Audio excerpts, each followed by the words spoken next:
So this morning we're burning an East India Company cigar. First one of these I've had. Not gonna lie, bought it because of the wrapper. Hey, I like historical stuff. It caught my attention. I've actually started burning it already. It just started tunneling pretty bad. I've got a bad habit of tunneling a cigar. So we're gonna relight it and get into this. So today, I'm going to start off with a story, and there's a lesson behind it. So, I guess to start the story off is I am staring down the last few months of my 20s. A lot of people will say, well, you're still young. Yeah, you're not wrong. But I've lived enough to start having some introspective thought about the way I've lived my life up until this point. So, story goes. When, before my wife was my wife, we were living on a single-ish income at the time. I was working for a small machine shop here in town. The mom and pop shop, the owner of said shop is actually my neighbor now. And his through the years has treated me much more fairly than he probably ought to have. And I could never thank him enough for that. However, being a mom and pop shop, couldn't always pay me what the big guys could. Couldn't offer the benefits that the bigger guys could. And unfortunately, starting out with a small family, I needed those benefits. And had to leave. But being that we never made killer money, we always relied on side income. Having a hell of a time relighting this cigar. Had a hell of a time lighting it the first time.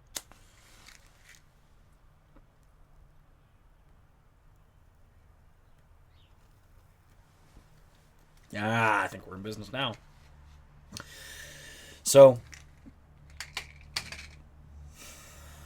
the way I used to make side income was through producing and selling firewood. And I made a fair amount doing that. I mean, it wasn't enough to obviously quit my day job, but it was enough to keep our heads above water most months. It was definitely a necessary income. So, in the process, obviously, of cutting firewood, you need chainsaws. I had purchased a Husqvarna 455 Rancher. If you're familiar with chainsaws, it's not a professional saw by any stretch, but it's far above and beyond a true homeowner saw. It's what I would classify as like a farm and ranch saw. Gee, wonder why they call it a 455 Rancher. But it was a good saw. I made a lot of money with that saw, kept our heads well above water. And I used to brag, hindsight, a little irresponsibly, that I had never maintenance the saw. No filters, no air filters, no fuel filters, no fuel lines, no spark plug cleaning, nothing. Chains, oil, gas, run. Now, at this point in time, I've had this saw for going on 7 years now, and it finally gave up the ghost. The little primer bulb finally broke, which, replaceable part, no big deal. But I decided in this season of life that I probably should take the time to go through that saw. We no longer rely on that income.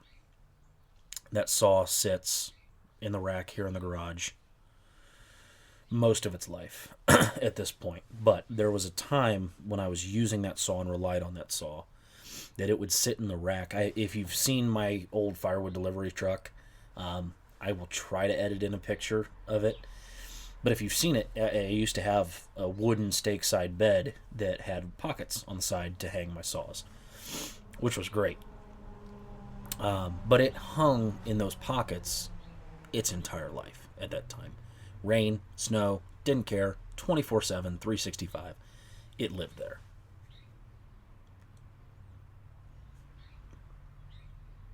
It does not take a smart man.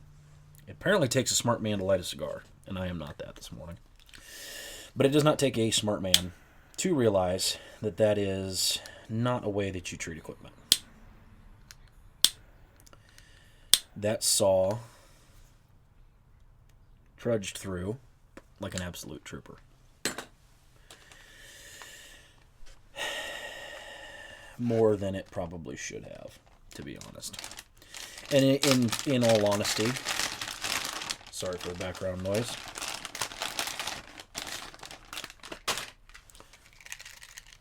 Always keep more matches. In all honesty, I did not deserve that saw to be as good to me as it was. Much like Mike. And I'm just making that connection, telling this story this time. Did not intend that. However, I've been given more grace by my neighbor Mike, and by that saw, mechanically, than I deserved. Now, in this season of life that I am currently in,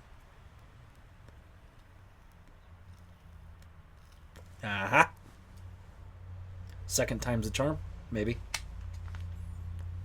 In the season of life that I'm currently in, and I don't want to sound like some millennial white girl by saying that. One, saw needs fixed. Broken equipment does not do me any good. But I figured it would be best to go through and eradicate any kind of mechanical problems that I may have with that saw. So I've spent the last couple months off and on, as I have time, repairing it. Now, I don't cut firewood, or hardly at all anymore. There will be some content coming up with saws and stuff, because that's fun to me. But I'm in a better place financially. We are in a better place financially than we used to be. I no longer rely on that income. However, that was pretty piss poor stewardship of a piece of equipment that at one time we heavily relied on. In the time that we actually relied on it. Now, things fall in and out of seasons, and naturally so. But it's irresponsible. It was wholeheartedly irresponsible to let that saw get to that condition. Just the amount of dirt and chaff and things that I dug out of that saw. I used to wear it as a badge of honor. I would brag about how that saw was just such a trooper, and I'd never maintained it. And I look back in retrospect and see that for what it is, which is irresponsibility cloaked in pride, maybe.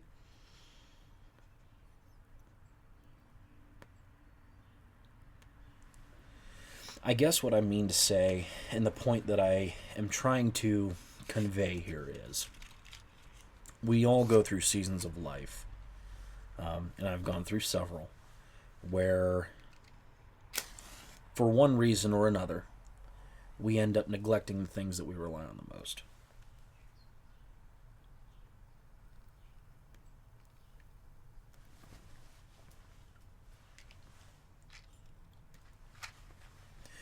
Whether that be equipment,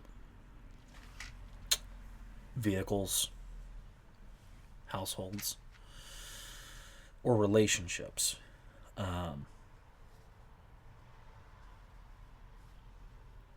Stewardship is a term that I have focused on. We have focused on for just the past couple years.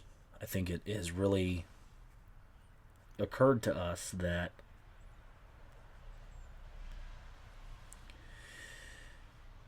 we've been granted things that we may or may not have deserved. Grace in the form of a boss who tolerated a lot of stupid from me in my early to mid-20s. a saw that performed well above its mechanical limits.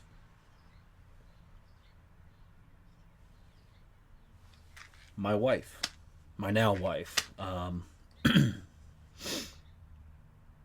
again, early to mid 20s, put up with more out of me than she should have, and extended grace in ways that I will never understand, nor I think fully appreciate.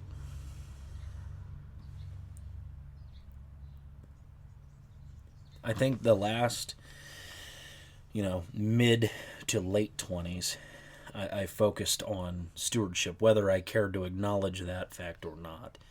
And I think it's something that we all overlook, young men especially. And stewardship is probably the easiest thing, the easiest concept. In many ways, it's the easiest and it's the hardest concept to wrap your head around and then perform. Stewardship in and of itself is a pretty easy concept to understand. It's just taking care of what has been given to you, whether that be relationships with people, mechanical things, land, relationships, your professional image. But in actuality, for young men, I have found that it is extremely difficult, and for everybody for that matter, extremely difficult in practice. And I think that's one of our largest issues as a society is a lack of stewardship. We live in a throwaway society where everything is meant to be replaced. Nothing's engineered, nothing's built, nothing's made to be maintained. We've seen it with whether you want to call it late stage capitalism or just a society that no longer cares when it comes to the right to repair, when it comes to planned obsolescence. We don't live in a society that values stewardship anymore. And I think the next generation, both mine and especially the next generation, if there's an appreciation and a practice of stewardship, I think it will be the differentiating factor for those who are successful in what they do and what they endeavor, and those who don't. If there's any skill, and I'm speaking to myself at this point as well, if there's any skill, soft skill, that will deliver you further in life with anything that you do, it's stewardship.